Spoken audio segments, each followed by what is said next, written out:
A paz do Senhor, meu irmão, a paz do Senhor, minha irmã. Que alegria estarmos juntos mais uma vez para estudarmos mais um pouco a palavra do Senhor. Aqui quem vos fala é o evangelista Geuel Ramos, aqui da nossa igreja sede, sob direção da nossa querida pastora presidente Loide Ramos.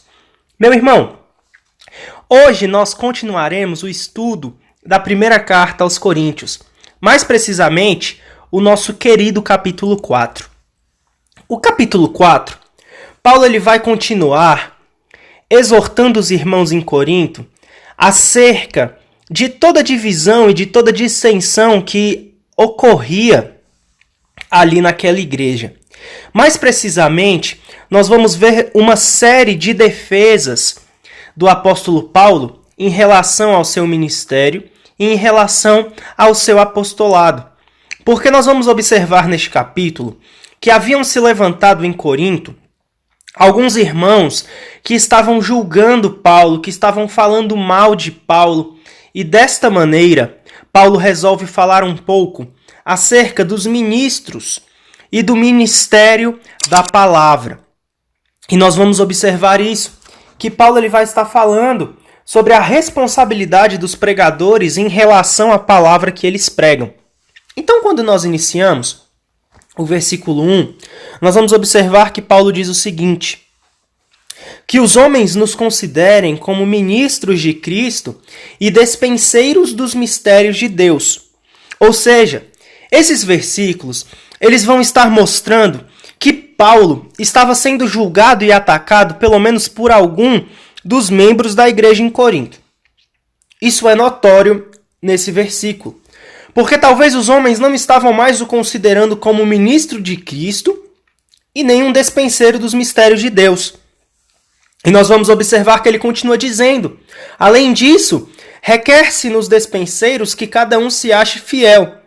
Versículo 3: todavia, a mim muito pouco se me dá de ser julgado por vós, ou por algum juiz humano, nem eu tampouco a mim mesmo me julgo. Ou seja, Paulo aqui ele demonstra que, embora a sua consciência estivesse limpa, em última análise, era Deus que podia determinar a sua fidelidade ou a sua não fidelidade. Aqueles homens, eles estavam avaliando a fidelidade de Paulo como se infiel fosse o apóstolo. Mas aqui Paulo demonstra que somente quem pode avaliar a fidelidade de Paulo ou não era o próprio Deus. E nós continuamos: porque em nada me sinto culpado, mas nem por isso me considero justificado, pois quem me julga é o Senhor. Portanto, nada julgueis antes do tempo, até que o Senhor venha, o qual também trará à luz as coisas ocultas das trevas e manifestará os desígnios dos corações. Então, cada um receberá de Deus o louvor.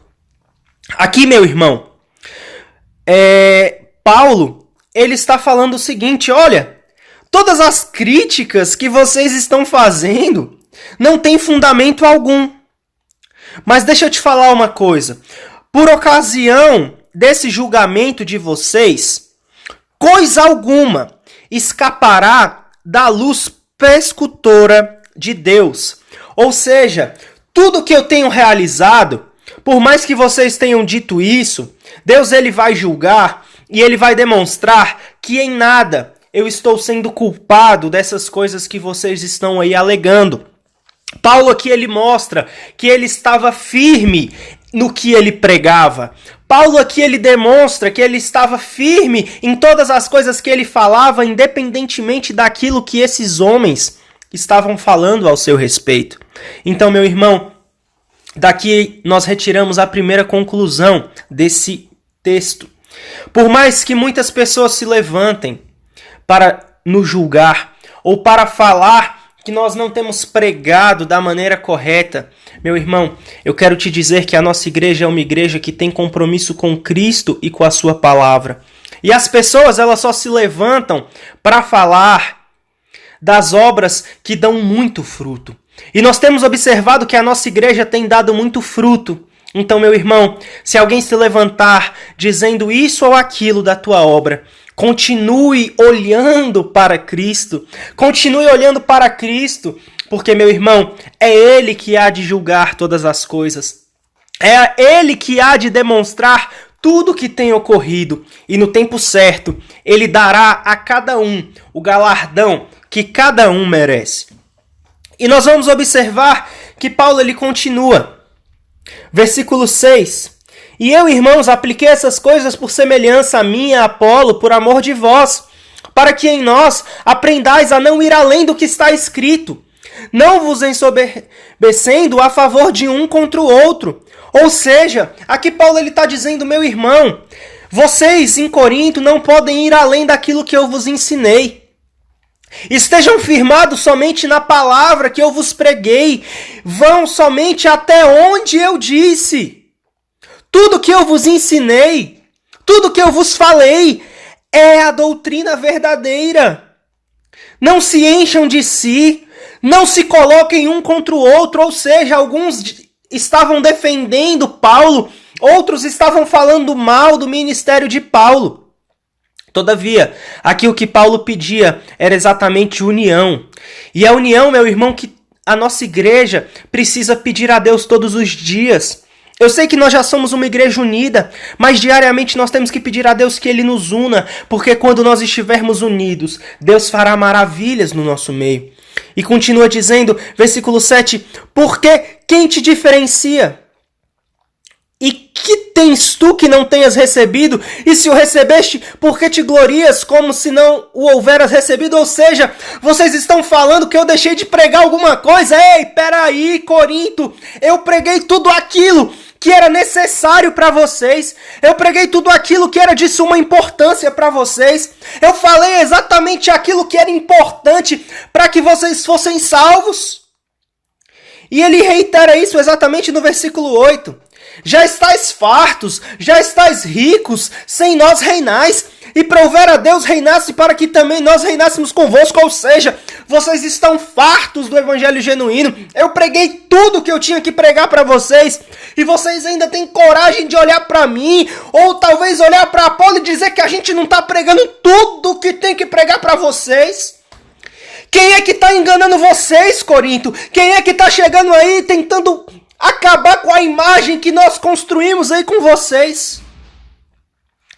E aí Paulo ele continua. E ele diz o seguinte: porque tenho para mim que Deus a nós apóstolos nos pôs por últimos como condenados à morte, pois somos feitos espetáculo ao mundo, aos anjos e aos homens. Nós somos loucos por Cristo, e vós sábios em Cristo. Nós fracos e vós fortes. Vós ilustres e nós vis. Até essa presente hora sofremos fome, sede, estamos nus, recebemos bofetadas, não temos pousada certa, nos afadigamos, trabalhamos com nossas próprias mãos, somos injuriados, bem dizemos, somos perseguidos e sofremos, somos blasfemados e rogamos. Até o presente temos chegado a ser como o lixo deste mundo e como a escória de todos. Meu irmão, nesta poderosa passagem, o apóstolo Paulo faz uso de uma mordaz ironia para mostrar aos crentes de Corinto quão triviais eram as questões que eles defendiam e quão injustas eram as suas críticas. Os sofrimentos de Paulo eram comparáveis à dor e à humilhação pública de cativos condenados à morte.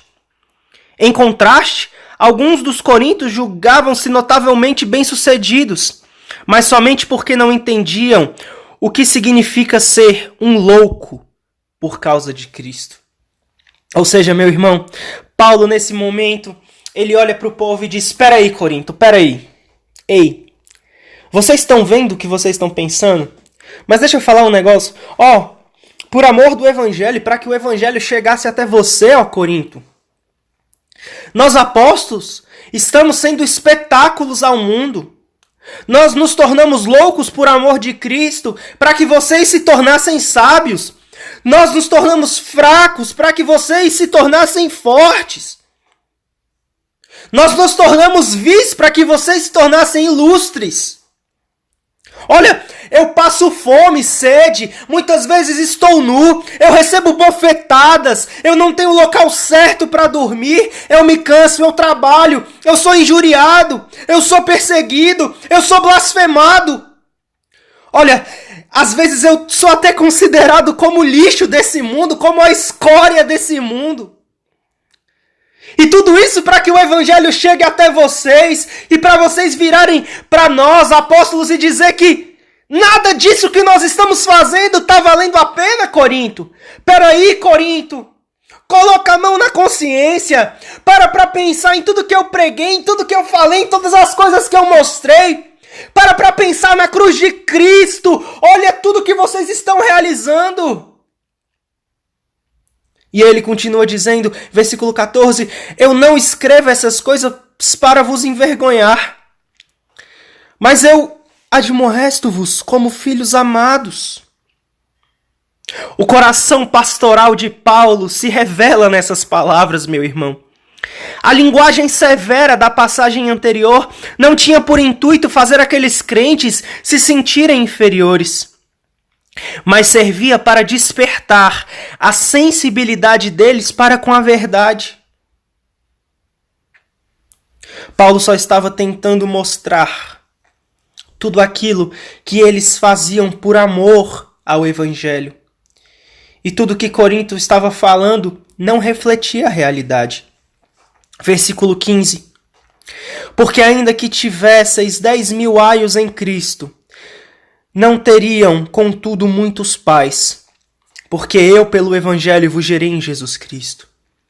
Aqui Paulo está dizendo, olha, por mais que existam muitos pregadores que levaram vocês a Cristo, vocês não têm muitos pais. Porque quem, pelo Evangelho, gerou essa igreja aqui, quem gerou vocês em Cristo fui eu. Fui eu que vim, fui eu que preguei, fui eu que cuidei, fui eu que, no momento de dificuldade, ajudei vocês, fui eu que preguei de uma forma que vocês entendessem. Os coríntios, eles se orgulhavam da sua lealdade a Apolo, a Pedro e a tantos outros, dando a entender que o apóstolo Paulo, eles não tinham necessidade de nada que vinha de Paulo. O apóstolo, porém, se recorda de que o seu relacionamento paternal com a igreja de Corinto era algo ímpar e que eles não tinham razões para atacá-lo, ou seja, Paulo ele mostra aqui o quanto amava Corinto, Paulo aqui mostra o quanto ele tinha carinho por Corinto, Paulo ele mostra o quanto ele cuidava de Corinto, mas agora eles estavam nem aí para Paulo. E aí nós observamos que ele diz: admoesto-vos, portanto, sejam meus imitadores. Ou seja, olhem para mim como alguém digno de ser seguido por vós, alguém que pregou a cruz de Cristo para vocês. Olha, eu gerei vocês, eu lutei por vocês, ó Corinto, olha para mim, me imita. E ele continua dizendo: por esta causa vos mandei Timóteo, que é meu filho amado e fiel no Senhor, o qual vos lembrará os meus caminhos em Cristo, como por toda parte ensino em cada igreja. Ou seja, meu irmão, aqui nós observamos que antes que fosse escrita esta epístola, Timóteo ele já tinha partido rumo direção a Corinto. E aí nós continuamos o nosso estudo no versículo 18. Mas alguns andam inchados, como se eu não houvesse de ir ter convosco. Mas em breve irei ter convosco, se o Senhor quiser. E então conhecerei não as palavras dos que andam inchados, mas a virtude. Porque o reino de Deus não consiste em palavras, mas em virtude. Que quereis? Irei ter convosco com vara ou com amor e espírito de mansidão? Um grupo de crentes em Corinto tinha argumentado que Paulo só era ousado quando estava ausente e que ele temia enfrentá-los face a face. Ele tinha então enviado Timóteo, aparentemente para evitar um confronto amargo.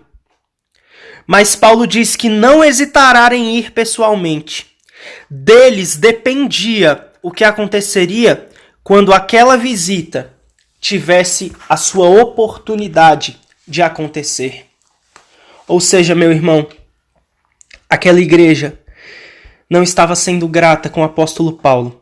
Aquela igreja havia se esquecido de tudo que Paulo havia realizado.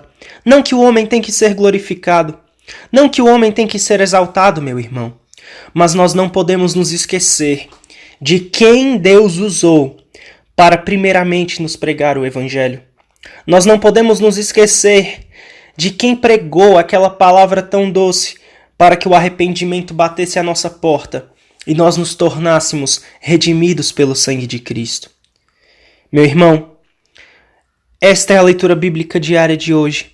Eu te aguardo no próximo capítulo. Que Deus te abençoe e que nós possamos todos os dias continuar buscando aprender mais do Senhor. A paz do Senhor, meu irmão.